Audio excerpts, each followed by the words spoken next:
Welcome to the deep dive. You send us the material and we get right to the heart of it, extracting the key insights so you can become seriously well-informed quickly. hmm Today we're embarking on a fascinating exploration of Hermann Hesse's Siddhartha, specifically chapter 11, titled Om, thanks to the material you shared with us. And what's particularly helpful is that along with this, well, really rich chapter, you also provided some really insightful ideas of interest, which highlight the central questions this reading brings up. Yeah, those are great guides. Our goal today is to really dig into Siddhartha's profound realization in this chapter, his understanding of the oneness of all life, and see what that means for his journey and, what it might suggest about the nature of wisdom itself. Absolutely. And the chapter immediately presents us with something that seems, well, almost paradoxical. Siddhartha is observing the childlike people, these everyday individuals he encounters by the river, and he notes that they lacked nothing except the conscious thought of the oneness of all life. Okay, let's unpack this right away. What exactly is this realization that Siddhartha achieves, and what does it truly signify in the context of his, well, his long quest? That's the central point, isn't it? Yeah. Siddhartha, who has dedicated himself to intellectual and spiritual pursuits, finally arrives at this understanding. What dawns on him is that while these ordinary people, the merchants, the families, the travelers, fully experience life through their emotions, their loyalties, their immediate desires, Right. they don't possess that same intellectual awareness of the fundamental interconnectedness of everything. They live it. He's been trying to think his way to it. Ah, Essentially, they live the oneness through their direct experience, while Siddhartha initially only thinks about it.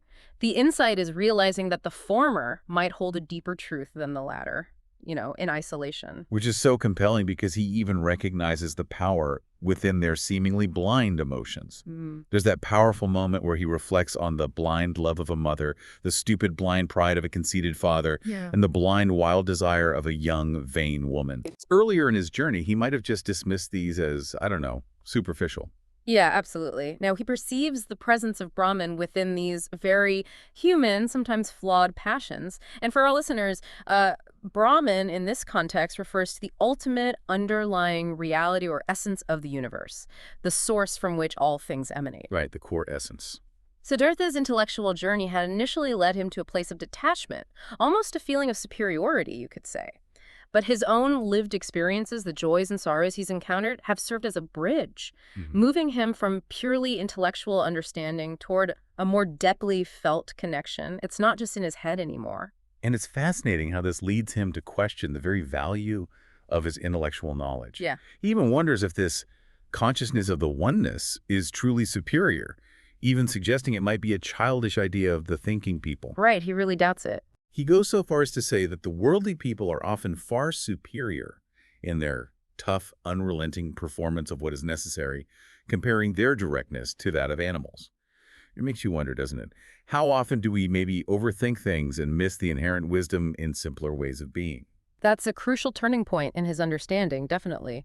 He begins to recognize the inherent strengths and validity in living fully in the present moment, driven by those powerful immediate urges, without the constant intervention of intellectual analysis. Yeah. The childlike people, in their own way, are deeply intertwined with the flow of life, even if they don't intellectualize that connection. Their direct experience holds a certain power that Siddhartha, in his earlier detached intellectualism, had overlooked. So this difference between Siddhartha's conscious understanding and the childlike people's sort of unconscious immersion, does it ultimately matter on the path to enlightenment? Does one approach offer an advantage over the other? Well, what Siddhartha's journey illustrates is that it's not really about choosing one over the other, but about achieving a synthesis. Ah, okay. Integration. Exactly. His initial intellectual superiority actually hindered him. He needed to fully engage with the complexities and intensities of life, the good and the bad, to truly grasp its underlying unity. For him, enlightenment becomes the process of weaving together that intellectual framework with a profound empathetic connection to the world around him. So he had to break down that wall. Precisely. His journey required him to dismantle that initial sense of separation he felt. Which leads perfectly into the question of the nature of wisdom, as Siddhartha comes to understand it. There's that beautiful passage where it dawns on him. Slowly blossomed, slowly ripened in Siddhartha, the realization, the knowledge, what wisdom actually was, what the goal of his long search was. Lovely phrasing. It was nothing but a readiness of the soul, an ability, a secret art to think every moment while living his life, the thought of oneness, to be able to feel and inhale the oneness. That's a significant shift from his earlier focus on rigorous thought and doctrine. What does this readiness of the soul truly entail? Precisely. This isn't about amassing facts or mastering philosophical arguments. It signifies a fundamental transformation of being, a readiness of the soul to perceive and connect. Okay. It's an active ability, a secret art of maintaining this awareness of interconnectedness, not as an abstract concept, but as a constant, lived reality.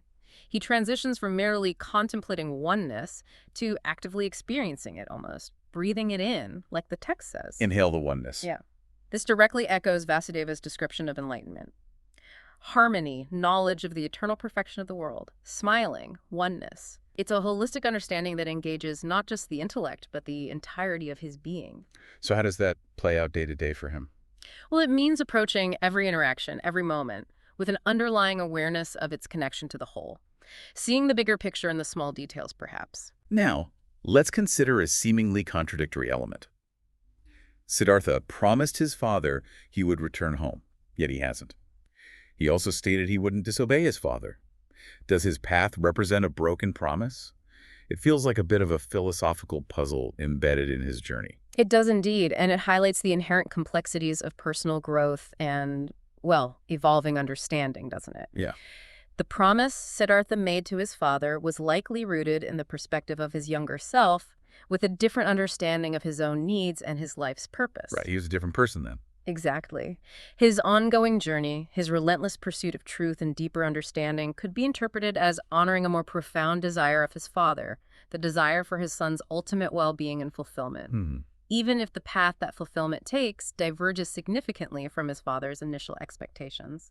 It's maybe less about a literal breach of a vow and more about a transformation in understanding what truly honors the spirit of that original commitment. That makes sense. The spirit versus the letter of the law, kind of. Sort of, yeah. It's certainly a point for each listener to ponder and interpret in their own way. There isn't necessarily one single answer there.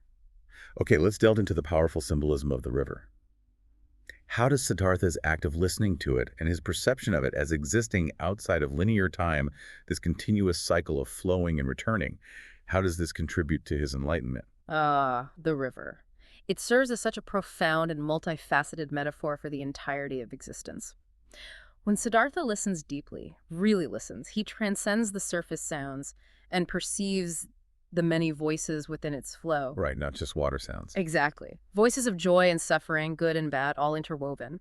This auditory experience embodies the interconnectedness of all things. Furthermore, by seeing the river as a continuous cyclical process, water rising and falling, evaporating and returning, he moves beyond a linear perception of time, which is often a source of suffering for us. He begins to grasp the simultaneity of all things, the constant cycle of arising and passing away as integral parts of a unified whole. It's all happening at once, in a way. And that specific moment when he sees his father's reflection in the water, which triggers the memory of his departure from home and the potential for repeating that cycle of pain with his own son. Yeah. That seems like a pivotal moment in understanding this cyclical nature, right? Absolutely. The river acts as a mirror, reflecting not only his physical image, but also the patterns and potential repetitions within his life. By recognizing this mirrored experience, by seeing his own journey reflected in the river's ceaseless flow, he starts to break free from those cyclical patterns of pain. Interesting. The convergence of all those images, his father, himself, his son, Kamala, Govinda, all merging within the river, symbolizes the deep interconnectedness of all beings and all experiences within this eternal flowing present. It all comes together there. Finally, we arrive at the departure of Vasudeva. When Siddhava recognized Vasudeva's enlightenment, he knew he must leave. And now, with Siddhartha's own enlightenment, Vasudeva recognizes that his time to depart has come. What is the necessity of this mutual parting? It almost feels like the final, crucial lesson in their relationship. It really underscores the ultimately individual nature of enlightenment. While guides and teachers like Vasudeva are invaluable companions on the path. Crucial, even. Absolutely crucial. But the final realization, the complete integration of that understanding, is a deeply personal and solitary experience. Vasudeva's purpose was to guide Siddhartha to the very edge of his own enlightenment. To the threshold. Exactly. Once Siddhartha crossed that threshold, Vasudeva's role was complete.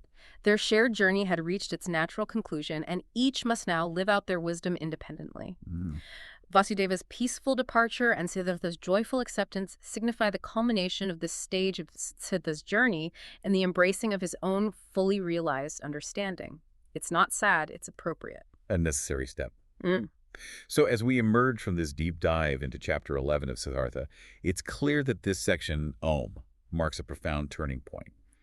Siddhartha's quest transcends the purely intellectual pursuit of knowledge, leading him to this deeply felt understanding of the oneness of all life, Mm. a realization that fundamentally reshapes his perspective on the world and his place within it. Yes, and what's particularly insightful for us, I think, is the understanding that true wisdom isn't solely about acquiring knowledge, but about cultivating a deep, empathetic connection with the flow of existence, recognizing that fundamental interconnectedness and integrating that understanding into our daily lives. Yeah. It's a shift from merely thinking about the world to truly experiencing our place within its intricate web. Less theory, more practice, perhaps. And with that in mind, here's a final thought for you to consider. Reflect on a moment in your own life when your understanding of something moved beyond the purely intellectual to a deeper, more intuitive grasp. Maybe something you learned in a book versus something you learned through experience. Yeah, good prompt. How did that shift change your perspective? What new connections or insights did you gain? We encourage you to explore the interconnectedness you may already be experiencing in your own unique way. Thank you for joining us on this deep dive into Siddhartha.